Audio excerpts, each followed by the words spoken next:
नाज़रीन, रुपया पैसा में आपको खुश आमदीद कहते हैं। मैं हूं अली नासिर। बैनुल अक़वामी मईशत जो है उस पर बहुत ज़्यादा असरअंदाज हुई है कोरोना वायरस की जो खबर है, और फिर ये अब एक हकीकत में तब्दील होती जा रही है। मसला संजीदा भी है और संगीन भी। ये भी नहीं कहना चाहिए कि इसकी वजह से बहुत ज़्यादा पैनिक क्रिएट किया जाए, लेकिन ये भी नहीं सोचना चाहिए कि इसकी वजह से कोई असर नहीं होगा। ये एक संजीदा और संगीन मसला है। मैं सलाम पेश करता हूँ चीफ मिनिस्टर सिंध को कि उन्होंने एक बड़ा बहादुरी का फैसला किया है। जाहिर बात है उनको तनकीद का निशाना बनाया जा रहा है, लेकिन मेरे ख्याल से इस तरह के माहौल के अंदर जो उन्होंने छुट्टी दी है, ये एक बड़ा बोल्ड फैसला है। मैं नहीं कहता हर शख्स इससे इत्तेफाक करेगा, लेकिन बड़ा बोल्ड फैसला है। लेकिन अगर इस चीज़ को कंट्रोल कर लिया गया तो बहुत सारे मसाइल जो हैं उनका हल हम ढूंढ पाएंगे। दूसरी जानिब एक और चीज़ ये भी आपको बताता चलूं कि बैनुल अक़वामी सतह के ऊपर तो जनाब मामला जो है वो कुछ ज़्यादा ही संजीदा और संगीन नौइयत इख्तियार करता जा रहा है। आज तमाम एशियाई मार्केटें जब खुली, क्योंकि जापान की मार्केट पहले खुल जाती है, उसमें मुस्बत रुझान है, और उसके अलावा जितनी मार्केटें हैं वहाँ पर नेगेटिविटी ज़्यादा दिखाई दे रही है। तमाम पाकिस्तान की मार्केट जो है उसमें 1000 पॉइंट का इजाफा PSX के अंदर हम देख रहे हैं। तो क्यों है, किस लिए है? खैर, पाकिस्तान के अंदर तो वही असूल नाफिज होता है, उल्टा लटकोगे तो सीधा नजर आएगा। लेकिन यह है कि दुनिया के अंदर मसाइल बहुत सारे हैं, और डॉलर की कदर, उसके बारे में भी बात करना बहुत ज़रूरी है, क्योंकि वहाँ की मईशत भी मुतासिर हो रही है। अभी भी हम क्या सिर्फ तमाशा देखेंगे, या किस तरह से हम इस सिचुएशन से बेनिफिट कर सकते हैं? मेरे साथ बहुत ही अहम मेहमान आज शामिल गुफ्तगू होंगे, जनाब मलिक बोस्तान साहब। वेलकम करता हूँ आपको शो में। मलिक बोस्तान साहब, आप जो हैं चेयरमैन हैं एक्सचेंज कंपनीज ऑफ पाकिस्तान के। वैसे तो किसी तारों के मोहताज नहीं, 12 प्रोग्राम तशरीफ लाते रहते हैं। डॉलर और इससे जितने एसोसिएटेड मसाइल हैं उस पर बड़ी गहरी नजर रखते हैं। तो मलिक बोस्तान साहब, अब बात हमारे सामने ये है कि इस पस मंजर में मुझे ये बताइए कि पाकिस्तान की मईशत आगे कैसे दिखती है, और डॉलर की कदर आपको कहाँ दिखती है, और मुल्क के कौमी ज़खायर कहाँ जाएंगे? जी, मैं समझता पाकिस्तान की जो IMF का वक्त आया था उसने में ये अच्छी मुस्बत कमेंट्स दिए हैं, और उन्होंने कहा पाकिस्तान का रुपया भी मजबूत हो रहा है, और उसकी जो पाकिस्तान है वो मैशत मजबूती की तरफ रवां दवा है, और आने वाले दिनों में मजबूत और भी बेहतर हो सकती है। तो ये अच्छे, और उन्होंने जो अगली किस्त देनी है उसको भी रिकमेंड किया है। ये पाकिस्तान की एक अच्छी खबर है, जिससे पाकिस्तानी रुपये को जो है सहारा मिला है, और डॉलर का रेट जो है वो मुस्तहकम है। और आपने देखा डॉलर का रेट 164 से कम होकर 154 के करीब खड़ा है पिछले तकरीबन एक महीने से। जी, तो ये लगता है पाकिस्तानी रुपया, क्योंकि हुकूमत ने, आपको पता है, जो इस वक्त हार्ड मनी जो है short term international investment treasury bond जो पाकिस्तान गवर्नमेंट सेल कर रही है, तो उसकी वजह से 3 अरब डॉलर गुज़श्ता 2 माह में पाकिस्तान में आए, और आने वाले दिनों में इसमें मजीद इजाफा हो सकता है, जिससे पाकिस्तान के रिजर्व भी बेहतर होंगे, रुपया भी मजबूत और मैशत को भी सहारा मिलेगा। अच्छा, मुझे ये बताइएगा कि इस्तेहकाम तो आएगा लोगों के, फिर साथ साथ ये भी डाउट्स हैं कि अगर डॉलर की कदर में कमी आती है तो फिर किस हद तक जाएगी? अगेन $1 बिलियन क्वेश्चन मैं ऐसे कह सकता हूँ। आपको मुस्तकबिल में डॉलर की कदर पाक रुपीज़ के अंदर कितनी दिखाई देती है? देखो, जो डॉलर का रेट जो को बहुत ज़्यादा 164 जो तक जाना, मतलब ये नाकाबिल यकीन था। इतना ज़्यादा बढ़ जाना, ये हुकूमत आई थी तो 130 का था, और फिर 164 तक गया, और उसके बाद हुकूमत को किसी ने एडवाइस दे दी कि डॉलर का रेट जितना बढ़ेगा इतनी एक्सपोर्ट बढ़ेगी और हमारी मैशत मजबूत होगी। लेकिन वो उल्टा इनके गले पड़ा, उससे इन्फ्लेशन बढ़ा, इंटरेस्ट रेट बढ़ा, और हमारी इकानमी स्लो डाउन हो गई। तो अब हुकूमत ने इसको जो है IMF के साथ जो मायदा किया कि डिमांड और सप्लाई पे होगा, तो डिमांड और सप्लाई की करना वजह से जो है हुकूमत ने, और हमारे जो मई में वज़ीर-ए-आज़म साहब से मुज़ाकरात हुए थे, फिर फाइनेंस मिनिस्टर साहब से, और हमने उन्हें यही तजवीज़ दी कि हम डॉलर की सप्लाई बढ़ाने का एक ही तरीका, हम इम्पोर्ट बिल अपने कम करें, और इम्पोर्ट जो लग्जरी आइटम है उन पर ड्यूटियाँ बढ़ा दें। और हमारी वही हुआ है, उन्होंने जो ये इम्पोर्ट ड्यूटियाँ बढ़ाई, उसका नतीजा ये निकला कि इम्पोर्ट कम हो गई, और जो है जिसकी वजह से ट्रेड गया भी 4 साल में पिछली दफ़ा करंट तजारती खसारा जो है वो कम हो गया, और पाकिस्तानी रुपया भी मजबूत गया, रिजर्व भी मजबूत है। तो ये पॉलिसी जो है पाकिस्तान के लिए मस्बत रही, सूदमंद रही, और उसने पाकिस्तान रुपये को सपोर्ट किया। और आने वाले दिनों में मैं समझता हूँ ये पाकिस्तान की बैड लक, इंडिया जो है हमारे सर पे खड़ा है और वो हर रोज धमकी देता रहता है, लेकिन ये अल्लाह का शुक्र है कि तालिबान के साथ अमेरिका जो मायदा हुआ है ये पाकिस्तान के लिए बड़ा मस्बत होएगा और पाकिस्तान की जो मगरबी इसके भी अच्छे असरात बहुत ज़्यादा, क्योंकि मगरबी बॉर्डर हमारा महफूज हो जाएगा। हर वक्त हमारे वहाँ हमले होते रहते थे। और सबसे बड़ी बात जो पाकिस्तान के लिए थी कि वो सेंट्रल एशिया जो है वो पाकिस्तान की जो ये राहदारी अफगानिस्तान से गुजर के जाती है, हमारे सुई गैस के जो बड़े मनसूबे हैं वो भी वहीं से गुजर के जाते हैं। वहाँ अगर अमन होता है तो पाकिस्तान की एक्सपोर्ट सेंट्रल एशिया में बहुत ज़्यादा डिमांड बढ़ सकती है, और जिसकी वजह से पाकिस्तान का रुपया भी मजबूत होगा। आपको ये पायदार लगता है? बिल्कुल पायदार है, ये होना चाहिए। मैं समझता हूँ ये पाकिस्तान के लिए, पूरी दुनिया के लिए, पाकिस्तान ने दुनिया को महफूज बनाने के लिए अपने आप को गैर महफूज बना लिया। जितनी पाकिस्तान ने कुर्बानी दी इतनी किसी मुल्क ने दी। हमारी तकरीबन 200 बिलियन डॉलर का नुकसान हुआ, 2 लाख हमारे फौजी और सिविलियन शहीद हुए हैं। पाकिस्तान ने बहुत बड़ी कुर्बानी दी और आज पाकिस्तान की वजह से ये मायदा जो है पाए तकमील को पहुंचा है। तो अमेरिका ने जो है पाकिस्तान का शुक्रिया इंडिया में खड़े होकर किया, जो पाकिस्तान के लिए, हुकूमत के लिए और अवाम के लिए फ़ख्र की बात है। तो मैं समझता हूँ ये पाकिस्तान की खारजा पॉलिसी बड़ी कामयाब रही है, जिसके दुश्मन भी जो है वो भी आज पाकिस्तान की तारीफ कर रहे हैं। ये बड़ी अहम बात आपने की। एक छोटी सी ब्रेक लेनी है, ब्रेक के बाद बस आएंगे तो हम बात करेंगे फॉरेन रेमिटेंस की। तो क्लेम ये किया जा रहा है कि उसमें इजाफा हुआ है, ऐसा क्यों है? माजी के अंदर तो अमूमन टैक्स से बचने के लिए कहा जाता था ये फॉरेन रेमिटेंस होती है, तो अब उसकी क्लैरिटी लेंगे और क्लैरिफिकेशन लेंगे। Let's take a short break.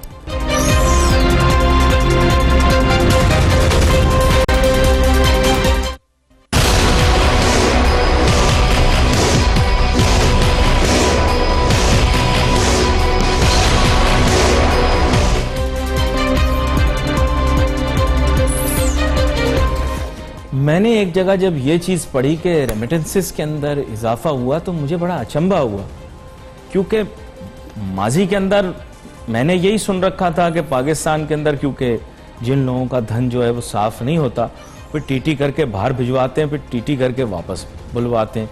अब वो तरीकाकार क्या है मुझे नहीं पता इस चीज़ का, ना ही मैं मेहमान से कहूँगा कि वो वाजे करके हमें बताएं। लेकिन हमें तासुर ऐसे जाता था कि जो रेमिटेंसेज आती हैं उसमें एक बड़ा पोर्शन उन लोगों का है या उन पैसों का है जो लोगों ने वाइट किए होते हैं। लेकिन जो बात अभी देखी जा रही है इससे तो ऐसा महसूस होता है मलिक बोस्तान साहब के अब तो वो मेरे ख्याल अब उसकी जरूरत नहीं है वो वाइट करने की, उस तरह से निज़ाम जो था उसने इजाज़त दी थी। तो ये रेमिटेंसेस जेन्युइन है और इनमें इजाफे की क्या वजह है, अगर इजाफा हुआ भी है तो?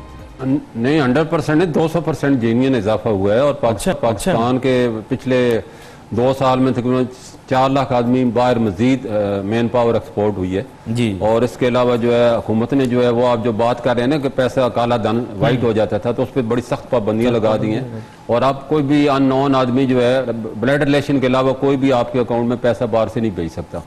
तो ये पाबंदी लगने की वजह से और हुंडी हवाले के काम में भी कमी आई होगी। ज़ाहिर हुंडी हवाला तकरीबन काफ़ी हद तक कम हो चुका है, हुकूमत ने बड़े सख्त एक्शन लिए हैं। और मैं समझता हूँ ये जो पाकिस्तानी बड़ी तादाद में बाहर अब जा रहे हैं स्किल्ड लोगों को भी हुकूमत भेज रही है, तो ये वर्कर रेमिटेंस में हमारा इजाफा ये बड़ी अच्छी बात है। और मैं समझता हूँ जो मई में हम वज़ीर-ए-आज़म इमरान खान साहब से मिले थे तो उन्होंने हमें कहा कि आप फॉरेन एक्सचेंज का बिजनेस करते हैं, पाकिस्तान में फॉरेन एक्सचेंज की कमी है तो आप हमें फॉरेन एक्सचेंज ला के दें। तो हमने उनकी इस आवाज़ पर लब्बैक और कौम से अपील की कि पाकिस्तानी रुपये में इन्वेस्टमेंट करना इस वक्त बहुत ज़्यादा मुफीद है, डॉलर में इन्वेस्टमेंट है बहुत ज़्यादा नुकसान का, आपका भी नुकसान है, मुल्क का भी नुकसान है। तो आपके घरों में जो डॉलर, रियाल, सऊदी जो भी फॉरेन एक्सचेंज पड़े आप इसको सेल करें और पाकिस्तानी रुपये में कन्वर्ट करके 13% इंटरेस्ट लें, बजाय डॉलर में रखने में तो आपको कोई फ़ायदा नहीं है। तो हमारी इस अपील पर कौम ने बड़ा हमारा मुस्बत जवाब दिया। और मैं आपको बताता चलूँ पिछले 1 साल में हमने 3 अरब डॉलर हुकूमत पाकिस्तान को इंटर बैंक के जरिए फराम किए हैं और रोज़ाना हमारे काउंटरों पर तकरीबन 7 से 10 मिलियन डॉलर पब्लिक जो है वो अपने रियाल, दिरहम, पाउंड, यूरो आके सेल करती है, उसे हम एक्सपोर्ट करके वापस पाकिस्तान में ये वो 3 बिलियन नहीं है जो गवर्नमेंट पेपर्स में नहीं, ये भी उसमें शामिल है कि वर्कर रेमिटेंस में आता है क्योंकि बाहर से आता है ना। अच्छा, तो ये हमने जो है सिलेंडर करते हैं जो इंटर बैंक में जो भी रेमिटेंस आती है तो वो उसमें शुमार होती है। तो एक तो ये बड़ी सप्लाई आई है और उसके अलावा बड़ी तादाद में आवाम ने भी जो है, और आपको पता होगा हुकूमत ने जो बिल्ड पाकिस्तान सॉफ्टवेयर इशू किया जिसपे 6% इंटरेस्ट दिया जा रहा है पाकिस्तान, वो अभी भी है, चाहे उसमें भी लोग काफी इन्वेस्टमेंट करें क्योंकि यहाँ अगर आप डॉलर में इन्वेस्टमेंट करते हैं तो आपको सिर्फ 1 से 2% इंटरेस्ट मिलता है, जब आप वहाँ बाहर से पैसा लेके आते हैं आपको 6% मिलता है। तो उससे भी बड़ी तादाद में रेमिटेंस में इजाफा हो रहा है। और हमारी ये बात आपने की अपने कंट्रीब्यूशन की, लेकिन जो बात हमें सुनने में आई वो तो ये है कि ये लोग एक्सचेंज कंपनियों को कहते हैं और जो मनी चेंजर्स हैं उनके बारे में जो जनरल तासुर क्रिएट हो रहा है वहाँ पे वो ये है कि जी अब ये काम जो है ये रिटेल लेवल पे ना किया जाए। आपने सुना होगा ये बातें बहुत ज़्यादा गवर्नमेंट सेक्टर से आ रही हैं, गवर्नमेंट से डायरेक्टली तो नहीं आ रही, लेकिन आप इसमें बिलीव करते हैं? कोई मैंने हमारी सच्चाई या सदाकत? मीटिंग हुई थी स्टेट बैंक से और फिर हमने हुकूमत से खुद वॉलंटियरली हमने पेशकश की थी कि अगर आप हुकूमत कोई ऐसा दबाव है या करना चाहती है तो हमारे लाइसेंस लेके जो है जितनी भी लोकेशन है बैंकों को दी जाए, जो हमारे खर्चात हुए वो हमें दिए जाए, तो हम बखुशी मुल्क की खातर जो है वो हम सिलेंडर करने को तैयार है।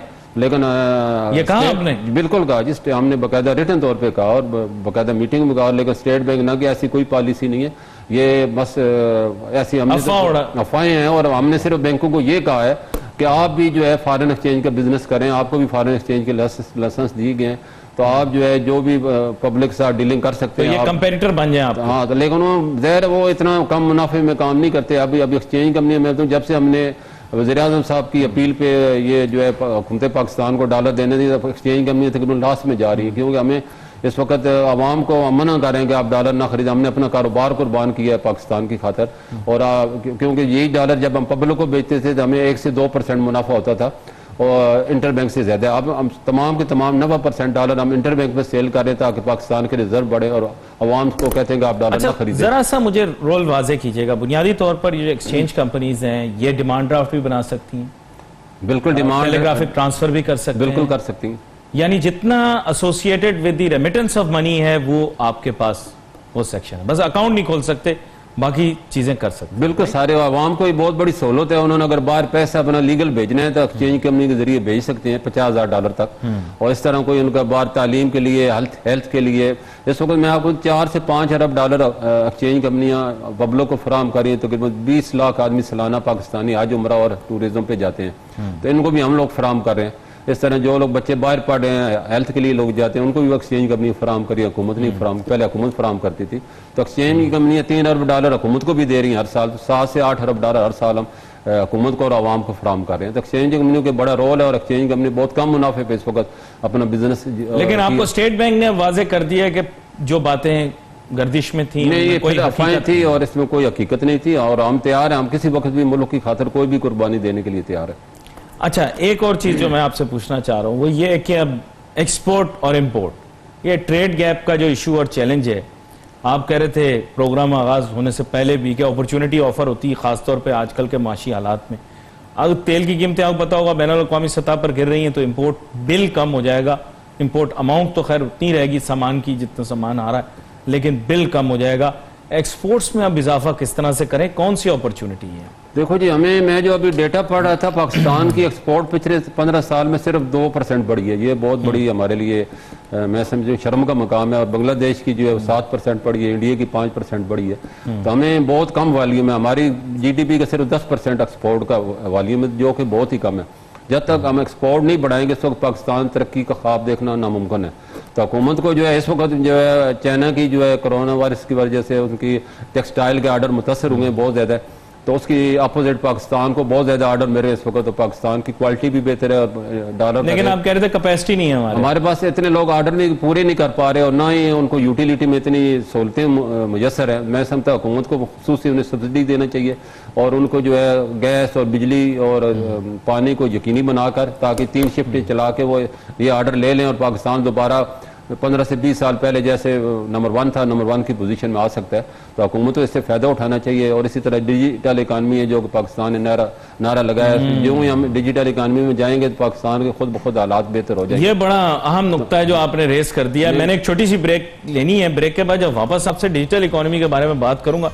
सारी दुनिया के अंदर ट्रांजैक्शंस डिजिटल जो है उनको प्रमोट किया जा रहा, तो हम पाकिस्तान के अंदर हम लोग गूगल वाले साबका गूगल के मुलाजमीन को भी बुला रहे हैं। तो उन्होंने आकर तानिया दुरुस्त साहिबा अब तो मेरे ख्याल वज़ीर आज़म के साथ और जो है बड़े ओहदे के ऊपर फायज हो गई हैं। तो मैं उनसे पूछना चाहूँगा, इस मुल्क के अंदर तो माल की तरसील के लिए जो बड़े बड़े इदारे हैं वो तक पैसे सही से नहीं भेज सकते या ले सकते हम उनसे। तो मैडम कुछ काम करें यहाँ पे इस सिलसिले में। वो खाली डिजिटल पाकिस्तान का नारा तो काफ़ी नहीं है हमारे लिए। एक छोटी सी ब्रेक।